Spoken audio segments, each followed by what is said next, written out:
An end to national sovereignty. State planning and management of all land resources, ecosystems, deserts, forests, mountains, oceans and fresh water, agriculture, rural development, biotechnology, and ensuring equity, i.e. equal slavery. People told what their job will be, major restrictions on movement, creation of human settlement zones, get to them as we go along, mass resettlement of people who are forced to vacate land where they currently live, dumbing down education, mass global depopulation in pursuit of all of the above. This is a map of America as desired and projected by the Biosphere programs and World Heritage Program. And whenever you see diversity or sustainability or Agenda 21, they're just into connecting interchangeable terms. So the red on this map of America is designed to be core reserves and corridors with little to no human use. Can you imagine the numbers of people to be removed to make that possible? Then you've got all the yellow bits, buffer zones, highly regulated use, and normal use are just the green bits. Look at it across America, 300 odd million people. And the idea is to make vast areas of land, ban it from human use and human activity on the basis of saving the environment, when what it is taking it all over for the less than 1%. What they want to do is concentrate the masses in high-rise, ultra tiny boxes where they can be under surveillance 24/7. Now, get the people off the land. And so what they're doing, they're changing the laws and they're making economic changes which make it impossible for those who are not of the elite to stay on the land. And so what they're doing under Agenda 21, and America is the primest example, is they're just not funding rural communities. They're not funding rural schools, they're not mending rural roads to make life impossible, to get people off the land. Now this is a big area where people get scammed because they don't think that is possible, manipulating the weather to create extremes of weather to get people into situations that remove them from the land. But actually Dr. Richard Day was actually a weather manipulator during the Second World War. People say it's not possible. Of course it's possible. It's happening. It goes way back. Even a BBC radio documentary exposed a few years ago that the Lynmouth flood in 1952, which killed people and devastated that village in Devon, was actually created by the RAF, who were doing an operation called Operation Cumulus, also known as Operation Witch Doctor, in which they were putting sulfur into the atmosphere above this, in this area. And actually people before the massive flood say they kind of tasted and smelled sulfur in the air. And what it did was create an enormous rainstorm which created the flood, which created the Lynmouth disaster. This is 19... We see it everywhere. A conspiratorial worldview has crept into all spheres of contemporary life. Public health policies, the functioning of democratic institutions, the veracity of the natural sciences. In domains where scientific rationality and assumptions of merit-based expertise seemingly reign, paranoid forms of sense-making have taken hold. For millions of people, received knowledge about the status of the world is only a surface fabrication that supports a network of shadowy interests. For the rest of us, these challenges to conventional truth claims are both unsettling and unsurmountable.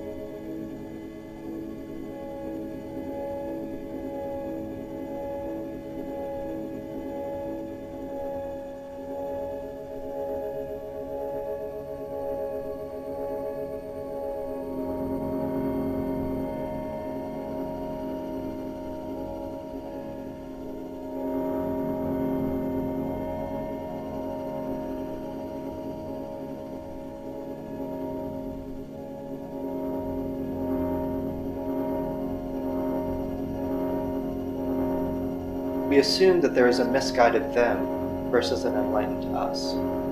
But this binary division is a fallacy. it obscures something uncomfortable at the heart of rationality.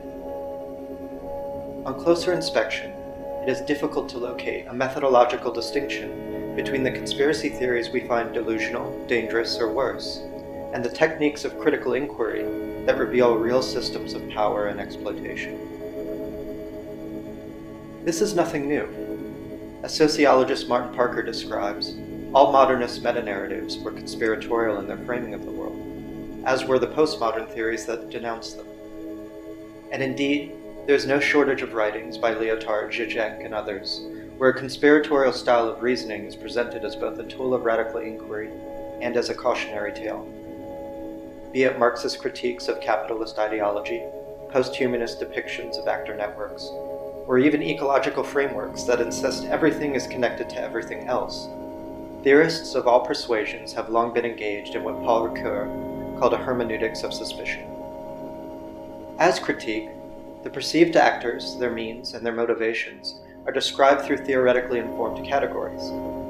But it seems that all theorists believe the truth is out there, to be diagrammed and dismantled.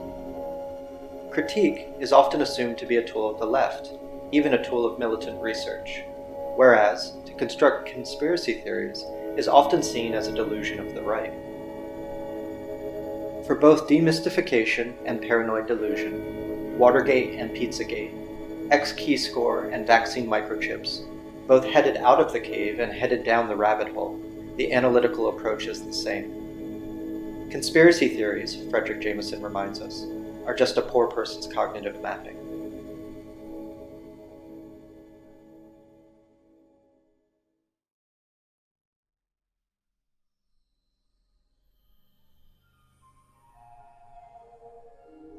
The overlaps between conspiracy and critique are present in other forms of cultural production. The systems work of Hans Haacke from the 1970s famously deployed geographic research and critique to highlight the real estate holdings of New York slumlords. Mark Lombardi's narrative structures from the 1990s depicted the social, economic, and institutional associations amongst numerous global power brokers. These implied channels for corruption and conspiratorial dealings by connecting U.S. policymakers to the fossil fuel industry and Middle Eastern businessmen. So compelling in this regard, the artworks were consulted by the FBI and the U.S. Department of Homeland Security after September 11th. The adjacency between conspiracy and rationality also resides in the field of design, where the use of paranoid styles of thinking and drawing have already been explored in architecture.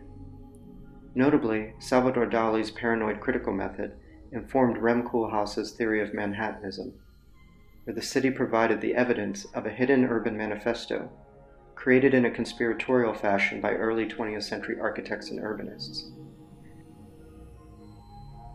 An agenda for the city so fanciful and ambitious that, quote, it could not be stated openly. Similarly, Diller and Scafidio's Back to the Front, Tourisms of War, collages together seemingly incongruous types of media into a cartographic delirium, attempting to map the first military landing at Normandy in all of its cultural significance.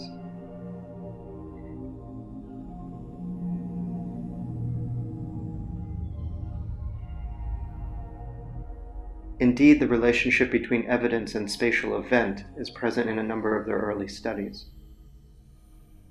These design projects and others acknowledge the impossibility of assigning stable meaning to a constellation of evidence, the epistemological limit that haunts all conspiracy theories.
What then is productive about highlighting the adjacency between conspiracy and critique?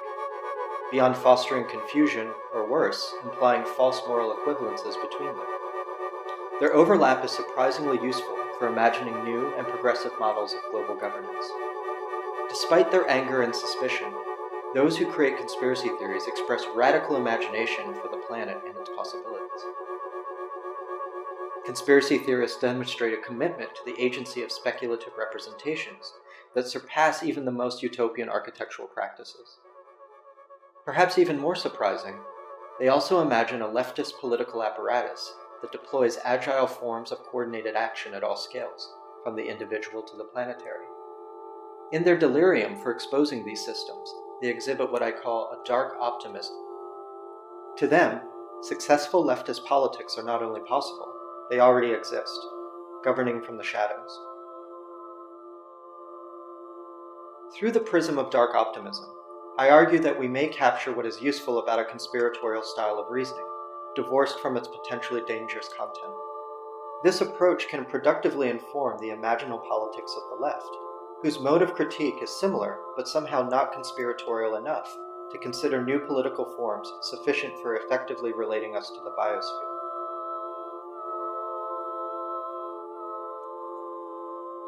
Though often labeled as irrational, conspiracy theorists are more accurately described as post-rational. They exhibit a deeper, more thoroughgoing rationality. In a conspiratorial style of reasoning, rationality is deployed to the extreme and highlights the surrealist absurdity at the far edges of logical thinking. Their reliance on evidence is indicative. All conspiracy theories accumulate a diverse set of facts, and through these facts, a strong narrative thread is woven. On their own, no individual piece of evidence is illuminating. They require the theory to articulate them into an explanatory constellation. And through the density of evidence, a step-by-step path of reasoning is traced, leading one to the only plausible conclusion, that which was to be proven. Unlike other forms of research that exhibit a similar pattern, a conspiratorial style of reasoning has no boundaries on its discourse. Theorists may creatively synthesize an internally consistent worldview by connecting completely incongruous items. It is a flat ontology where all objects, all information, and all relations have the potential to produce epistemic things. A handkerchief, an email, a pizza parlor. These might collectively indicate a sex trafficking actor network that reaches to the highest levels of government. It is a spirit similar to the epistemological anarchy elaborated by Paul Feyerabend. For conspiratorial evidence, anything goes.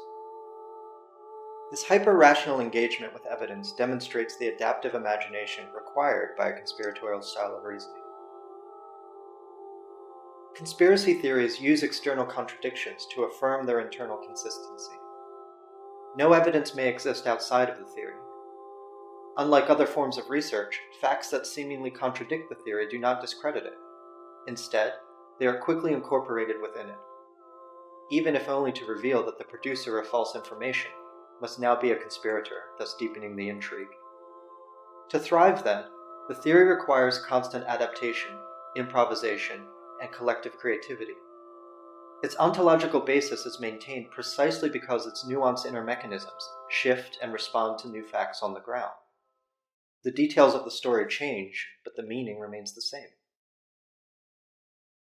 Within a conspiratorial style of reasoning, evidence and representations are given a radical agency. Consider the theory of the flat Earth. It is based almost entirely on a single map projection, the azimuthal equidistant polar projection. Flat Earth conspiracy theories have existed since the late 19th century. Contemporary versions, however, find their roots in the 1950s, when British sign painter Samuel Shenton established the International Flat Earth Society. For Shenton, the description of a spherical Earth did not align with his everyday subjective experiences. That most people believed in a spherical Earth was due to an uncritical acceptance of their education and an inundation of media that reinforced this image of the world. If one merely put faith in their sensory experience, he argued, rather than in the content of media or the opinions of experts, the spherical Earth model would require a massive burden of proof and collapse under its own weight. Shunton's acknowledgement that images and other representations strongly affect one's conception of the Earth put him in agreement with a long lineage of media theorists. It is therefore surprising that he did not realize his own theory was also likely informed by depictions of the world that were circulating in Western media in the immediate post-war era. Beginning in the mid-1940s, New World maps began appearing in books, atlases, and magazines. Created with polar map projections like the azimuthal equidistant, these maps were centered on the North Pole, where more conventional projections showed the northern continents separated by Atlantic and Pacific Oceans. These new maps depicted them as a tightly packed ring in the northern latitudes. After World War II, they also became the organizing diagrams of the Cold War. Military strategists saw the Arctic as the center of action for a potential ground war between the US and the USSR. As such, the polar projection was oftentimes described as the true geopolitical structure of the world, to the degree that it highlighted these crucial military proximities. Through the azimuthal equidistant projection, flat earthers turned conventional media theory on its head. As they reasoned, flat earth thinking did not emerge in response to public circulation of polar maps. On the contrary, the maps were dog whistles. They circulated symbolically between global conspirators as a celebration of their hidden global power. These maps were understood as a depiction of reality. Every artifact within this image informs a flat earth geophysics. Antarctica is a useful example. The mathematics of the polar projection accumulate extreme spatial distortions around the edge. As a result, the single point of the South Pole is stretched into a circumference, and the Antarctic continent is stretched into a thin white ring. For flat earthers, this map is in full accord with reality. Its mathematical artifacts are not distortions, instead they reflect geophysical facts. Flat earthers put Antarctica to work, using its white ring as an explanation for why oceans do not run off the Earth's edge. Though flat, the planet's water bodies are contained by a continuous ice wall at its perimeter. Rather than cartography conforming to the world must conform to cartography. All sensory experience in planetary systems must be re-theorized to be in accord with the map. The seasons, meteorological cycles, and even the size of the sun are all disciplined by the map's geometry. Conspiracy theorists are therefore the most strident believers in a representation's ability to create reality. Their maps are treated axiomatically as ground truth, and all other evidence must be incorporated into a theory that confirms the map's reality.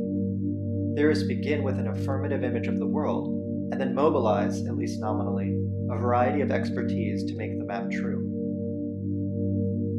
In conspiracy theories, we find an improvisational and experimental aesthetic, a mindset of yes and, through which all things may be evidence. Theories are never discredited, only adapted, and entire cosmologies are designed in accordance with graphic representations, replete with explanatory diagrams and spatial simulations. There is a total commitment to proving the physical reality, or at least plausibility of the theory. Against this commitment, the whole field of speculative design should feel the necessity to respond with an equal fervor, and demonstrate so forcefully the reality of their own proposals. Indeed, if the conspiratorial mindset supported different narratives, different theories, or more progressive representations of a possible Earth, it would embody the most radical design methodology in existence.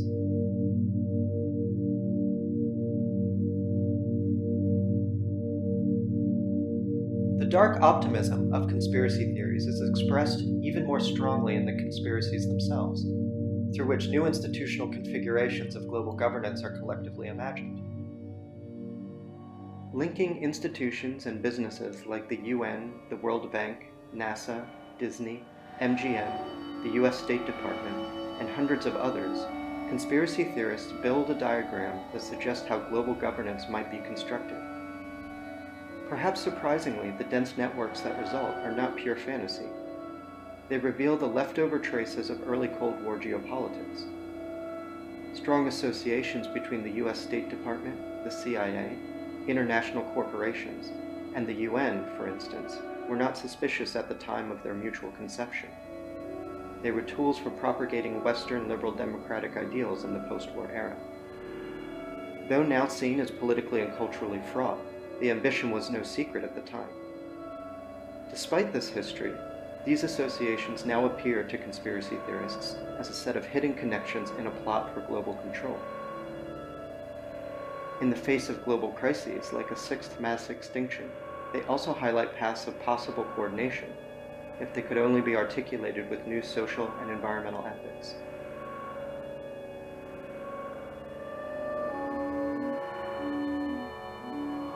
Despite their assumptions of sinister intentions, those who believe in a global conspiracy also believe in the efficacy of society. A global conspiracy requires one to imagine far-flung experts, politicians, financiers, and institutions arranged in an intentional configuration, one that is designed to create and maintain an internally consistent global project, and furthermore, that this global system is effective and fully committed to its aim. Similar to ecologists who study the complex structure of food webs, followers of QAnon are instructed to, quote, learn how to read the map. This refers to a dense data visualization that depicts connections amongst literally thousands of agents and institutions. Other theorists have fixed their attention on Agenda 21, a banal proposal in the style of the Green New Deal. In their paranoid critique of its language and its supporters, however, they inadvertently highlight a plausible structure for executing incredibly ambitious and environmentally just projects at the planetary scale.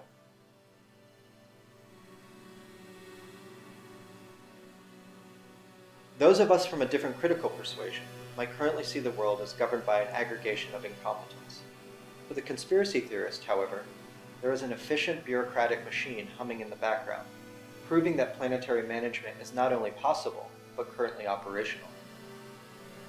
The hidden aspect of any conspiracy allows theorists to engage in an imaginative exercise of speculative organizational design. Even the most politically inert conspiracies, like the Flat Earth or the false moon landing, exhibit ambitious institutional longings. For some theorists, a given global conspiracy enlists a cast of thousands, a dense social network of laborers with varying skills and capabilities. Each member is a devotee of the hoax. They exhibit great personal and collective discipline. They never break character. Alternatively, some theorists believe that only a small group of elites are fully aware of the hidden truth. But through a clever organizational structure and division of labor, they have construed a system of knowledge creation where scientists, special effects artists, and other unwitting collaborators remain naive. They aren't even aware that they contribute to the New World Order. And still others believe the structure is somewhere in between, a mix of commitment and confusion. Whatever the theory, the organizational design charrette is fast, loose, and hallucinatory. As journalist Alan Burdick found when attending a Flat Earth conference, quote, the audience was watching a short documentary that managed within 2 minutes to mention the Pentagon, the falsehood of evolution, NASA, the 9/11 hoax, George W. Bush, and Stephen Hawking. In spite of their differences, each theory uses nearly the same evidence to drastically rearrange the conspiratorial org chart.